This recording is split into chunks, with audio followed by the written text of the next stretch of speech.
Hello दोस्तों, good afternoon. कैसे हो आप लोग सब? आई होप आप लोग अच्छे होंगे। मैं भी बहुत अच्छी हूँ। आज सच बताऊँ ना तो मुझे कुछ अच्छा नहीं लग रहा है। लिटरली सुबह से मुझे रोना आ रहा है। कभी कभी मैं बहुत इमोशनल हो जाती हूँ। बहुत सी बातें दिमाग पर हावी होती हैं और माइंड बहुत डिस्टर्ब हो जाता है। मैं सही बता रही हूँ। आज आपको लग भी रहा होगा मेरी आंखों के नीचे देख कर, है ना। एक तो मैं सच बताऊं, मुझे मेरी बेटी की बेहद याद आती है, बेहद आती है। राधिका जब तक यहाँ थी तब तक तो कुछ नहीं था, लेकिन जब से राधिका यहाँ से गई है, सच बताऊं ना, कलेजा यहाँ तक भर भर आता है। सही बता रही। आज भी मैं बहुत ज़्यादा मिस कर रही हूँ मैं उसे। मैंने उसे मैसेज भी किया, कॉलेज में है वो। जैसे मैंने मैसेज किया तो उसको लगा, उसने तुरंत ही मुझे कॉल किया और बोलती है, मम्मी ये सब क्या है, क्यों आप रोती रहती हो, क्यों? कल मैं पढ़ने आई हूँ यहाँ पे, मुझे पढ़ने दो। अब ठीक है यार, ये बच्चे हैं, ये शायद अपनी फीलिंग्स को अभी नहीं समझेंगे। जब खुद ये माँ बनेंगे तब शायद ये फीलिंग्स को समझ पाएंगे कि यार ठीक है, टाइम हम निकाल लेते हैं अपने काम कर कर के, लेकिन जब बैठती हूँ ना तो, क्योंकि वो नहीं है ना घर में, तो कुछ भी नहीं है। मैं सच बताऊँ, कुछ सब ऐसे चेंज हो गया सब कुछ। कहाँ कितना वैरायटी में खाना बनता था, सब कुछ होता था। उसके लिए आज ये बना रही हूँ, कल वो बना रही हूँ, क्योंकि मिष्टी को इतना शौक नहीं है और मिष्टी अभी छोटी है, तो जो उनको खिलाओ वो सब खाती हैं। लेकिन राधिका बेहद वाली शौकीन, बेहद वाली। उसके लिए सिंपल फूड तो पसंद ही नहीं था बिल्कुल भी। और आज ये हालत है कि लड़की को वहाँ ढंग से खाना भी नहीं मिल रहा है। मैश में खा रही हैं, जो सब्जी वो कभी छूती भी नहीं थी ना, उसे वो सब्जी खानी पड़ रही है। लाइक लौकी, लौकी तो फिर भी उसे अच्छी लगती थी, कद्दू हुआ, बहुत सी गिलकी है, परवल है। कहती मम्मी ऐसी सब्जियां बनती हैं, लेकिन मैं खा लेती हूँ। तो मुझे ये लगता है कि बच्चे बाहर जाके शायद ज़्यादा समझदार हो जाते हैं। घर में रह के तो वो मम्मी मम्मी करते रहते हैं कि ये नहीं खाएंगे, मम्मी के आगे नखरे दिखाएंगे। लेकिन उन्हें मालूम है कि बाहर जाके हम किसके ऊपर नखरे दिखाएंगे, किसी के ऊपर नहीं दिखा सकते। जो मिलेगा, जो चीज़ खाने मिल रही है, उसमें हमें सरवाइव करना पड़ेगा। तो सेम यही राधिका सारी चीज़ों में सरवाइव कर रही है। वो एडजस्ट कर रही है यार, ये चीज़ है। और सभी के बच्चे करते होंगे, क्योंकि घर जैसा खाना तो कहीं भी नहीं मिलता है यार। जो एक माँ अच्छे से खाना बना के खिलाती है, वो हर कोई थोड़ी खिला सकता है यार। ये तो आप लोगों को भी मालूम होगा कि जो हम लोग करते हैं अपने बच्चों के लिए, वो कोई मैश में थोड़ी ये सब होगा। नहीं खा रहे तो नहीं, टाइम से यदि आप नहीं पहुंचे तो खाना उठ गया। अभी कल परसों ही बता रही थी कि मम्मी मैं थोड़ा सा लेट हो गई, मैश में जाने के लिए, तो नाश्ता वगैरह सब। और लिटरली वो लड़की दिन भर भूखी रही, दिन भर, है ना। उसने फिर शाम को जब आई तब उसने खाना खाया, रात का। क्योंकि अभी कुछ उनके कॉलेज में प्रोग्राम चल रहे हैं, तो हालांकि कुछ बच्चे हैं जो ले आते हैं। तो कल कही थी मम्मी थोड़ी सी मैगी खा ली थी, स्टूडेंट लेके आए थे, तो उन लोगों के साथ खा ली थी। तो फिर मैंने उसे डांटा, बेटा ये मैगी वैगी ये सारी चीज़ों से दूर रहो, जैसे तैसे तुम्हारी तबीयत ठीक हुई है, फालतू ये सारी चीज़ें खाओगी, बाहर जाके फिर बीमार पड़ जाओगी। और मैश का भी खाना ऐसे ही होता है दोस्तों।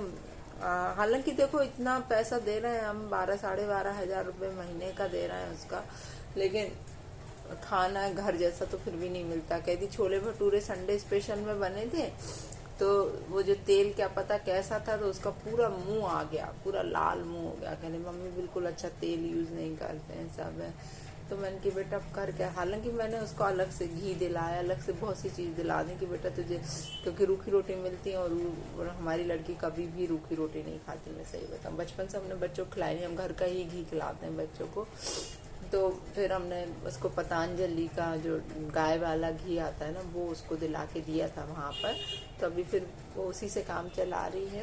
ये है, पर क्या करें, पता है बच्चे बहुत जल्दी, मतलब मुझे राधिका से इतनी उम्मीद नहीं थी वो इतना एडजस्ट करके चलेगी। सच में पैसों को लेके देखो, सब चीजें। एक दिन वो मुझसे बोलती है, मैंने उससे पूछा बेटा संडे को, क्योंकि मैच में दिन में खाना बनता है, शाम को खाना नहीं बनता है, तो मैंने उससे पूछा बेटा तुमने शाम को क्या खाया, तो कहने लगी, एक उसकी फ्रेंड भी है, तो कह ली हम दोनों का बजट 100 रुपये का था, दोनों का मिला के।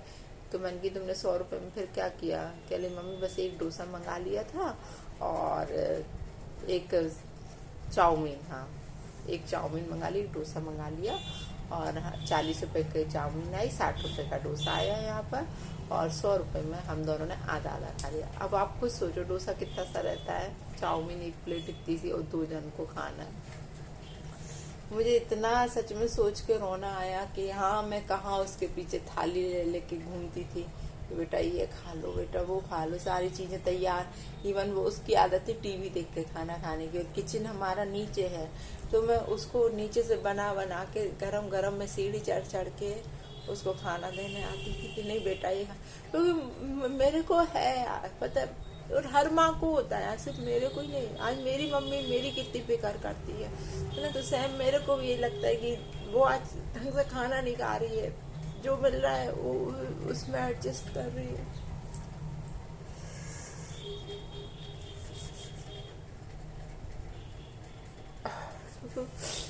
सच में रोना आ जाता है यार बच्चे, लेकिन क्या करें, उनको कैरियर बनाना है अपना, इसलिए बाहर भी भेजना है। यहाँ तो थोड़ी कुछ है ढंग का, इसलिए बाहर भी भेजना पड़ा बच्ची के लिए कि नहीं यार अच्छे से वो सब पढ़ लिख जाएगी, अच्छे मुकाम पे पहुंच जाएगी, तो शायद मेरे ही बोझ हल्का हो जाएगा ये। लेकिन अंदर पता है यहाँ बहुत तकलीफ होती है दोस्तों, बहुत तकलीफ। जब अपने बच्चे को बाहर भेजते ना दिल फटफट आता है। उस दिन जब मैं छोड़ के आई थी ना रिमी करो, मैं और मिष्टी इतना रोई हूँ, इतना ऐसा लग रहा था घर से लड़की की विदा करती हो।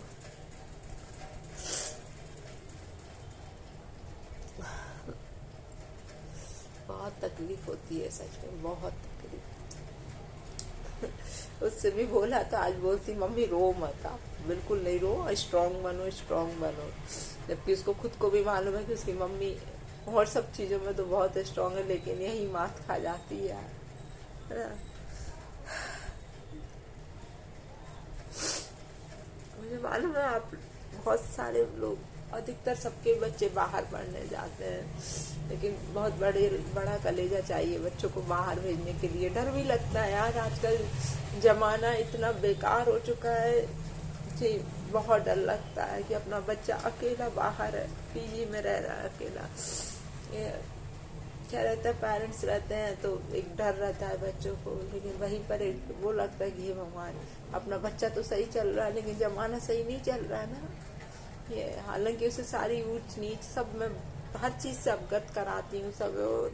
राधिका बेहद समझदार है, बेहद वाली ये बोलना चाहिए, परिस्थितियों को देख के चलती है, सारी चीजों को देख के चलती है कि नहीं माँ के पास है या नहीं है, उस हिसाब से हमें अपना काम करना है, उस हिसाब से हमें खर्चा करना है, सब कुछ करना है। तो ये चीज मुझे उसकी बहुत अच्छी लगती है सच में दोस्तों। बस टचवुड भगवान बालाजी ऐसे ही बस हमारी लड़कियों को सत्य के मार्ग पर चलाए। बस मैं हमेशा भगवान से ही प्रार्थना करती हूँ उनका अच्छा करियर बना दें, कहीं वो भटके नहीं जिंदगी में, कुछ गलती ना हो उनसे। बस भगवान इतनी कृपा करना, और कुछ नहीं चाहिए मुझे। बाकी तो वो यदि ये सारी चीजें फॉलो करेंगी तो वो जिंदगी में खुद ही सफल हो जाएंगी। सच बताऊं दोस्तों, आज तो बोलते भी नहीं बन रहा, मुझे बहुत बहुत अंदर से भूख भर रही है, मैं सही बताऊं। बहुत यहाँ पर ऐसा लगता है बार बार कि जाऊं मैं उसके पास, कुछ दिन रह लूं जाके, लेकिन नहीं है, पॉसिबल नहीं है दोस्तों। मेरा भी काम है, यहाँ काम नहीं करूंगी तो फिर कैसे सब कुछ चलेगा। आप लोगों को भी मालूम है कि काम भी बहुत जरूरी है मेरे लिए, वो नहीं करूंगी तो कुछ नहीं कर पाऊंगी मैं। लेकिन जाऊंगी, मैं जल्दी जाऊंगी राधिका के पास। एक तो क्या अभी मिष्टी के भी हाफ ईयरली एग्जाम जो ऐसे वन होते हैं ना सीबीएसई में, वो फर्स्ट टर्म जो होते हैं वो चालू होने वाले हैं अभी। तो भी नहीं जा सकते उससे मिलने के लिए, क्योंकि अभी मिष्टी के पेपर ही शायद 20-25 दिन चलेंगे, उसके बाद नवदुर्गा आ जाएंगे। सोचते हैं, प्लानिंग करते हैं, लेकिन अभी तो बिल्कुल भी पॉसिबल नहीं कि मैं उससे मिलने जा पाऊँ। लेकिन अंदर से ऐसा लग रहा है जल्द से जल्द मैं उससे मिल लूँ। अभी गई थी लड़की, लेकिन 1 दिन के लिए आई हो, बस फिर चली गई हो। चलिए दोस्तों, अभी तो मैं कुछ ज़्यादा नहीं भूल पाऊंगी, जब से मैं भूले ही जा रही हूँ। क्या करूँ, अपना दर्द यहाँ पर आके हल्का करती हूँ कि चलो यार, हमने अपनी बातें सुना दी, अपना मन हल्का कर लिया। जय श्री राम दोस्तों, जय बालाजी सरकार की।